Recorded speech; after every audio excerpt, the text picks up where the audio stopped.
Adam Thoroughgood was the founding settler of the Virginia Beach, Norfolk area. He came here to Virginia as an indentured servant in 1621. He was a 17-year-old young man, and he came from Norfolk County, England. He served his term of indenture, went back home to England, and did what any intelligent young man would do. He married well. And with the dowry and other money that he had, he and his wife, Sarah Offley, they were able to bring 105 people back to Virginia. And through the headright system that the King of England had set up, they received a large land grant here in what is today northern Virginia Beach, or the Bayside area of Virginia Beach. It was 50 acres per person, and that meant that they ended up with 5,350 acres of land. In early Virginia, the way to make money was to grow tobacco. So no doubt he attempted to grow tobacco here. We know he was also involved in trying to get the Dutch trade established here in Virginia as well. He partnered with a number of people who lived on the eastern shore of Virginia, and so he was involved in that foreign trade. We're starting to learn more and more about that. He also became very involved in the government. He was a justice on the local court. He was a member of the vestry, which was the local church. The Church of England, of course, came here along with the government of England, and he ended up serving on the Governor's Council, which was really the highest position that any regular person could serve on. The house has been a tourist attraction for a long time. As early as the 1920s, there were festivals held here, May Day festivals, that attracted hundreds and hundreds of people to what was then thought to be Adam Thoroughgood's house. The city of Virginia Beach acquired the house about 10 years ago in 2003, and we initiated a number of scientific research projects to help us better identify the date of construction for the house. And now we're pretty certain it was built around 1720, which would place it at his great-grandson, Argyll Thoroughgood's time frame. We found a document that indicated that Argyll Thoroughgood was building a house in 1719 when he passed away. His widow, Sarah, actually had to petition the court to get the building materials that were tied up in the estate so she could complete the house. Ultimately, we believe she did that, and then her son, their son, John, later redid the interior. He put in woodwork, and he probably changed the windows from the casement windows you see on it today to sash windows that are in most of the photographs of the house. And I think you'd want to go in and take a look at that interior, see the woodwork, and enjoy the house that John Thoroughgood inherited from his parents. And Ann Miller, our curator, is in there to tell you all about it. Welcome to the Adam Thoroughgood house.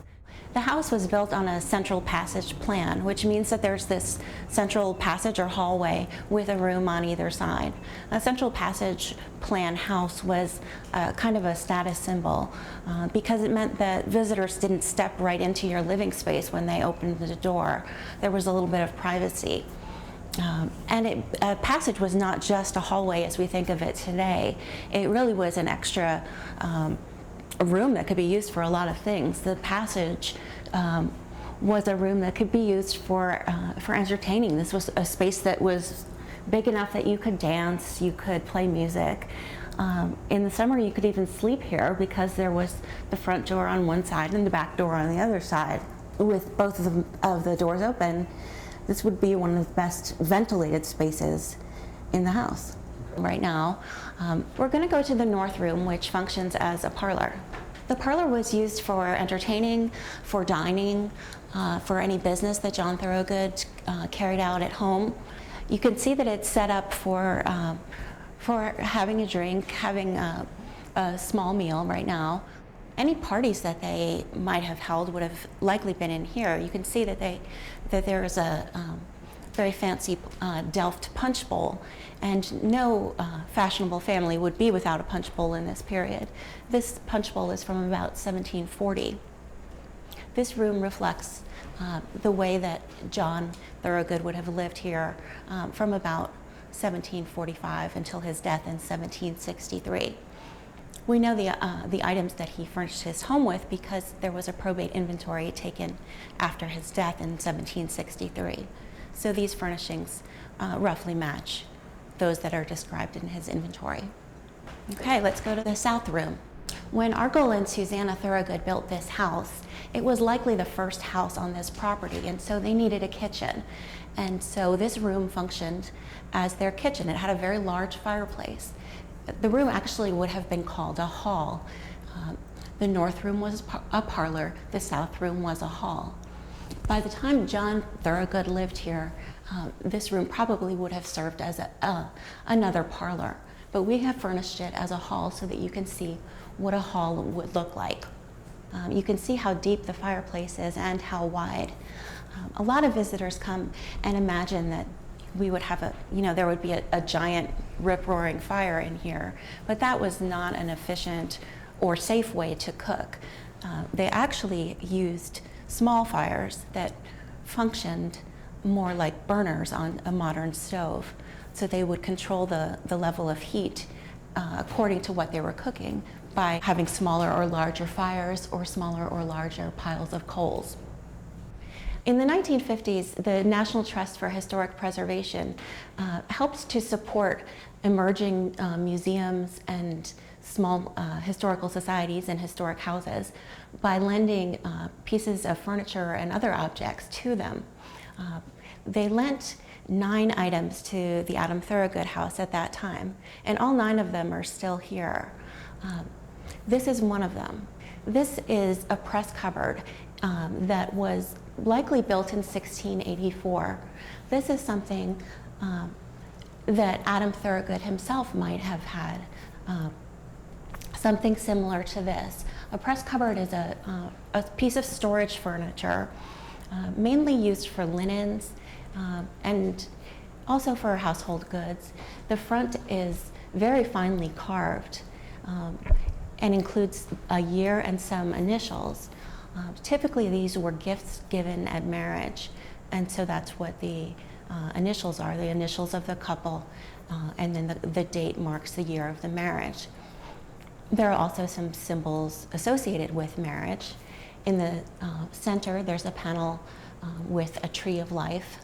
There are some Christian symbols of the fish. There is the pine cone, which is a traditional symbol of fertility. And then down on the bottom, there's some wheat, a symbol of abundance. Well, it certainly is the iconic representation of Adam Thoroughgood. It is what remains, at least from his legacy. His was a great American success story.